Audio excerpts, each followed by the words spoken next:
Today, Israel is facing a threat unparalleled in world history.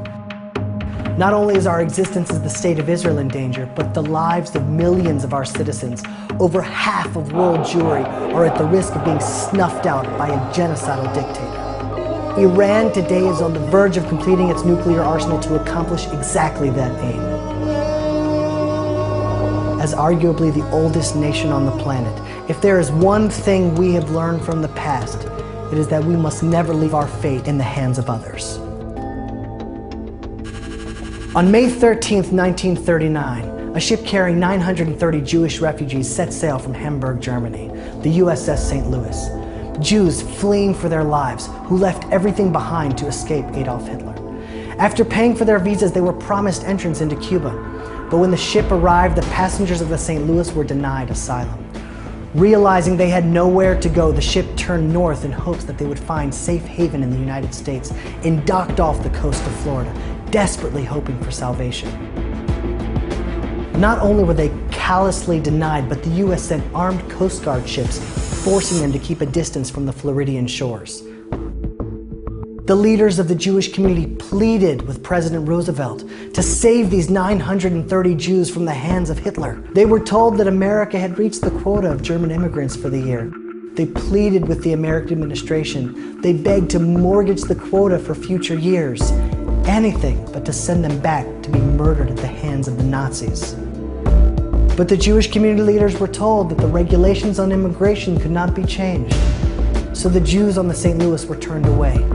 The ship, now running low on food and water, turned to Canada, but there too they were denied entrance. Country after country, the Jews had nowhere to run, no one to rely on. The Jews were sent home to Hitler. There were no public eruptions by the American people. No one protected the Jews. Human rights activists, the Jewish community, the Christian community, silence. Never again will we be at the mercy of other nations. Israel must always protect the future of the Jewish people. In the first half of 1944, some 435,000 Hungarian Jews were deported to Auschwitz. By that time, the world knew of the systematic genocide going on in Auschwitz, the largest and most infamous concentration camp. Just a few months later, the Allied forces controlled the European skies, and with just a few bombs could have obliterated the railroad tracks to Auschwitz, effectively halting the murder of hundreds of thousands of Jews. Jewish communities from around the world called upon the Allied forces to bomb the tracks and destroy the gas chambers. There was no reason not to. Between July and November of that year, more than 2,800 American planes flew right over the railways leading up to Auschwitz. In August and September, American bombers hit the industrial zone of Auschwitz itself, just 5 miles from the camp's 4 gas chambers. But the killing installations in Birkenau were never bombed.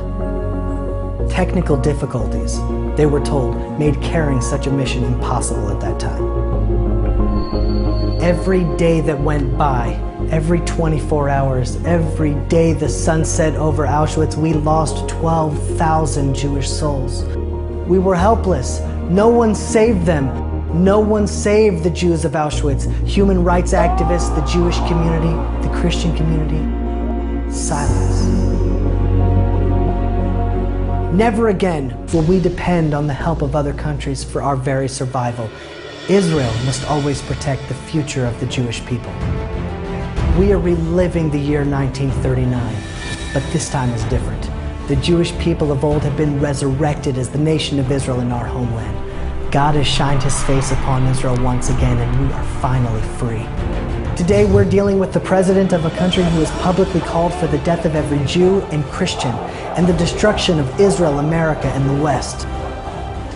He has built intercontinental ballistic missiles to carry a nuclear warhead and is now moving his nuclear facilities underground. He is a hair's breadth away from a nuclear bomb.